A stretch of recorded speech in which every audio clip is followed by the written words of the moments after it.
Servus, Glück auf und herzlich willkommen zu einem weiteren Club 13 Talk. Beantworten eurer Kommentare, Leute. Ja, PK von Winnie war ja.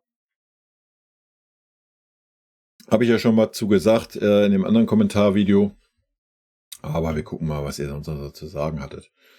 Ansonsten, ja, Uli Hoeneß, seine Aussagen war ja wieder ein wildes Thema. Oder ist ein wildes Thema. Hat ja wieder teilweise die Kompetenzen untergraben und wieder sehr gute Aussagen getätigt, die dem Verein ja auch gar nicht schaden. Man Spieler erstmal loswerden muss und so weiter. Wilde Takes, die natürlich stimmen, aber die natürlich als Aufsichtsratsmitglied man niemals öffentlich äußern sollte. Ne? Aber gut. Gehen wir mal rein in eure Kommentare erstmal. Erstmal, Casa mal wieder wild. Ich weiß nicht, warum dein Kommentar mir nicht angezeigt wurde. Vielleicht, weil du ihn bearbeitet hast. Sorry dafür, YouTube. Aber dafür haben wir ja das Format hier und dafür bekommst du hier dann mal die extra Beantwortung in einem extra Video. Casa also. Es ist erfrischend, wieder einen Trainer zu haben, der Spieler entwickeln will und nicht einen Coach, der nur Schachfiguren auf dem Brett verschiebt. Bin sehr gespannt, wie das bei der Mannschaft ankommt. Und ich bleib dabei, wenn auf diesen PKs schon einer sitzt, der seines Zeichen Pressesprecher ist, dann sollte er endlich auch mal seinen Mund aufmachen, wenn immer wieder die gleichen dämlichen Fragen kommen, auf die ein Trainer sowieso keine Antworten geben sollte. Ja, stimme ich dir erstmal zu. Vielleicht macht der Dieter das nicht, um dem Trainer nicht irgendwie die Kompetenz abzusprechen. Wisst ihr, wie ich meine? Also nicht respektlos gegenüber dem Trainer zu sein. Weil ich denke jetzt gerade beim Winnie, der hat es ja klar geäußert, dass er dazu nichts sagen wird. Und ich denke, dann ist das auch gut. Ja. Aber klar, wenn das 2-3 Mal kommt, was er dann ja auch getan hat er dann gesagt, lass uns mal jetzt hier die Fragen in eine andere Richtung lenken. Das war schon okay, da finde ich, dieses Mal. Und dann, wenn dann ein Trainer wie zum Beispiel Tuchel damit offensichtlich nicht gut umgehen kann, dann muss eben der Pressesprecher einschalten. Ja, da stimme ich dir zu, aber wir müssen ja jetzt nicht wieder hier über den Tuchel reden, ne? Deswegen meinte ich letztens nicht aus reinem Spaß, dass man den Typen zusammen mit Tuchels Team hätte austauschen müssen, denn er hatte bei seinem Job auch nicht geglänzt. Das ist richtig, aber nochmal, man weiß ja nicht, wie die Absprache ist. Ja? Oder vielleicht, wenn Tuchel das auch gar nicht wollte, dass ihn da ein Pressesprecher reingrätscht. Ansonsten müsste man als Pressesprecher das vor der PK halt klipp und klar den Anwesenden sagen. Da gehe ich mit. Ja? Vor der PK sagen, zack, zu einzelnen Spielern beantworten wir keine Fragen, lass die Fragen sein. Kommen dann trotzdem diese Fragen, dann lädt man den halt nicht mehr ein. Feierabend. Ja? Da stimme ich dir zu, ja. Fand Kompanys Antworten alle sehr gut. Bin gespannt, wie lange es dauern wird, bis ihm die Hutschnur reißt. Ich auch. Er macht das alles schon sehr sympathisch und authentisch und man merkt eindeutig, welche Fragen ihm nicht schmecken. Beide Daumen hoch, sehr gute PK von ihm. Yes, sehr, sehr gute PK und natürlich schmecken ihm Fragen nicht zu Kimmich oder sonst irgendein Star. Ja, weil er weiß noch nicht mal, ob die da sind. Ja, am Ende der Transferperiode und so weiter. Und ich denke, man merkt auch schon bei ihm, dass das Team halt im Vordergrund stehen wird und nicht der einzelne Spieler. Ja? Und das ist auch das war ja auch immer ein Zeichen bei ihm. Ja? Er hat sich ja nie irgendwie als Spieler in den Vordergrund stellen wollen oder sonst was, obwohl er Kapitän war. Ja? Es war immer das Team im Vordergrund. Und das als Trainer macht er dann den gleichen Schritt. Christian, Pressekonferenzen mit diesen Spacko-Reportern werden bestimmt des Trainers Lieblingsbeschäftigung. Aua, die Sky um Bilder, Zeitungsreporter. Ja, wie gesagt, auch hier weiß ich nicht, warum der Kommentar nicht beim anderen Video angezeigt wurde. Ich gehe davon aus, dass die, wenn Kompanie der Linie treu bleibt, die schon erzogen werden, die Reporter. Ja. Also, wie gesagt, irgendwann ist es dann auch zu dumm, nochmal nachzufragen und der Trainer sagt dann, beantworte ich nicht. Ja. Ist halt eine Erziehungssache. Wurden halt bisher auch sehr verwöhnt. Ne? Muss man fairerweise sagen. Ja, alle anderen Kommentare, die ich gerade durchscrolle, habe ich natürlich gerade eben in dem anderen Video beantwortet. Von daher sind wir schon hier beim letzten Talk angelangt. Wild, Leute. Ihr seid auch alle im Sommerurlaub, ne? Christian, ja, da hast du recht mit Angsthasenfußball, stimmt. Mbappé ist ein Wichser und fertig. Weiß ich nicht, kann ich nicht beurteilen. Weiß nicht, ich kenne den nicht. Kimmich hat 5 Millionen gekostet, Gnabry 8, die sind schon seit Jahren mit der Abschreibung fertig, alles gut und tschüss, 25 Millionen eingespart. Ja, ich sehe das nicht anders. Ja, nur weil ein Spieler jetzt noch einen Marktwert sagt, ich weiß nicht, was Kimmich gerade für einen Marktwert hat, ich sage jetzt einfach mal 40 Mille oder was, vielleicht hat er auch 50 oder 60, keine Ahnung. Müsste ich halt auch googeln. Weil man dann Verluste macht, weil man nicht den Marktwert bekommt, ist halt am Ende des Tages Quatsch. Ne? Wie gesagt, wenn Kimmich nicht wechseln will und man plant nicht mehr mit ihm, alles gut, Vertrag auslaufen lassen. Aber, wie gesagt, dazu mache ich kommende Woche ein extra Video. Das wird, da werden wieder dann ein paar Knaller-Kommentare kommen. Hydrographics, wie kann man dich denn erreichen über Discord? Ging scheinbar nicht.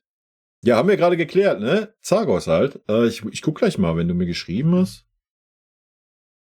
Du kannst mich über den Discord erreichen, ja. Ja, ich muss das mal umändern.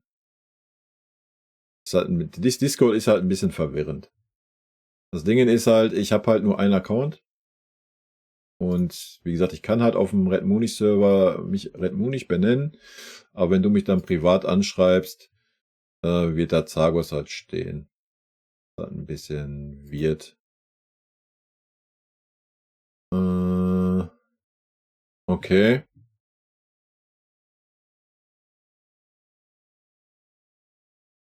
Ach so. Hier hat der mir das privat geschrieben, der Daniel.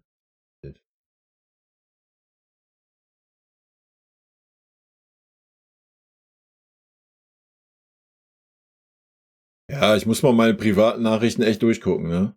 Das ist schon wild, ey. Nee, aber da erreichst du mich am ehesten. Ne? So sieht's aus. Über YouTube gibt's halt keine private Nachrichten. Also ansonsten per E-Mail, ja.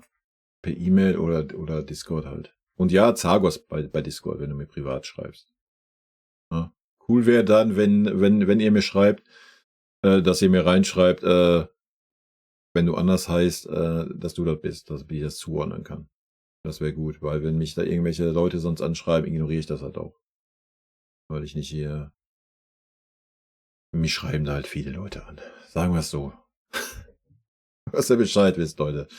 GB, der Vergleich von Kane mit Sané war bezüglich dem Thema mit Verletzungen Fußballspielen, wobei Kane trotzdem noch 3 Tore schießt und Sané komplett kacke ist. Ja, ich glaube auch nicht, dass ein Harry Kane mit Verletzungen gespielt hat. Der war halt einfach nicht fit durch die Verletzung. Ja, und wichtig ist, dass das jetzt erstmal auskuriert und dann wird auch alles gut werden. Karten auf den Tisch bei den Abgängen. Ja, genau. Karten auf den Tisch. Gnabry schießt ein Tor. Berühmten Chipbälle von Josua, wo am Ende Schnee auf dem Ball liegt. Ja, aber das ist so das Positive, was wir über Josh sagen können, oder was? Die kann er doch wirklich gut. Ja, gerade im Zusammenspiel mit dem Serge muss man sagen, das ist eine Sache, die wirklich gut klappt. Bei dem jungen IV hat Real ja Pech gehabt mit ihrem Real-Move. Der ist jetzt nach Manchester gegangen. Ja, dann ist das so, ne? Mit dem Anstand ist es nicht weit her bei unseren genannten Granten. Stand jetzt sitzen die ihren Vertrag aus. Ab in die Gucci-Gruppe mit ihnen. Ja, aber ganz ehrlich, wir haben es ja gerade schon gesagt, dann ist das auch so. Ja, wenn du wirklich nicht mehr mit dem planst, dann lass sie den Vertrag aussitzen. Im schlimmsten Fall mach eine Trainingsgruppe 2, lass die ein Jahr da rumtrainieren und dann ist doch gut. Feierabend. Ja? Man spart immerhin 20 Millionen Gehalt ein, das darf man halt nicht vergessen. Ja? GB in the club. Genau. Gaza. Freitag, Wochenende. Woohoo! Jawohl, erstmal Augustiner. Sehr gut, Gaza. 30 Grad und Sonne pur. Als alter Zocker kann ich da nur sagen, Scheißwetter. Gaza, du musst ja das wie ich haben, musst den Rechner im Keller stehen haben. Da ist immer geschmeidige 22 Grad. Ob draußen 50 Grad sind oder draußen minus 10 Grad sind. Weißt du? So ein Ding. Chico. Sehr geil. Ja, aktuell ist wie auf der Arbeit hier. Sommerloch, Sommerpause. Da ist nicht viel los. Ist auch kein Problem, Leute. Gibt auch mal einen kurzen Talk. Ich habe auch nichts groß zu sagen. Und wie gesagt, ich habe noch das Thema mit dass ein Spieler auch dem Verein mal dankbar sein sollte. Das werde ich auf jeden Fall aufmachen in der kommenden Woche. Zum Testspiel, ja, habe ich natürlich gesehen, aber da lohnt es natürlich auch nicht, da irgendwie ein Video zu machen. Erstmal darf man das nicht überbewerten, auch wenn wir da die ersten 25 Minuten kein Tor gemacht haben. Erstmal waren die Abschlüsse nicht gut, die waren immer auf den Goalie geballert. Das Gegentor, ja, mein Gott, war halt ein Fehler von Eric Dyer, ja. Hätte auch nicht zählen dürfen, wenn es auf die Goldwaage gelegt. Es war auch noch mit dem Arm mitgenommen, aber sei denen natürlich gegönnt, den Amateuren. Da ist das doch ein schönes Erlebnis. Ansonsten der eine oder andere Jugendspieler hat sich gezeigt, denke ich. Ja. Der eine oder andere hat vielleicht nicht so überzeugt von Alteingesessenen, allerdings darf man das nicht überbewerten. Ja. Ihr habt es ja selber geschrieben, wenn man sieht, wie der eine oder andere pumpt nach dem Training, wisst ihr dann auch, wie schwer so ein Vorbereitungsspiel dann ist. Ja, für den einen oder anderen. Ist halt eine Umgewöhnungsphase und da dürfen wir jetzt nichts überbewerten. Ja, ich denke mal, wir können die erste seriöse Bewertung können wir mal nach einem Pokalspiel fahren. Ja. Die Spiele gegen Tottenham, ja, bis dahin, je nachdem, wer da aufläuft, können wir die ein oder anderen Spieler kannst du schon da ein bisschen bewerten, die ganze Vorbereitung mitgemacht haben. Das werden wir dann auch tun. Aber ansonsten, vielleicht werde ich in der kommenden Woche mal ein Video machen. Dann ist ja jetzt noch das Testspiel gegen Dülm oder was? Auf Bayern TV Plus, was ich natürlich habe, wo ich dann auch mal reinschauen werde.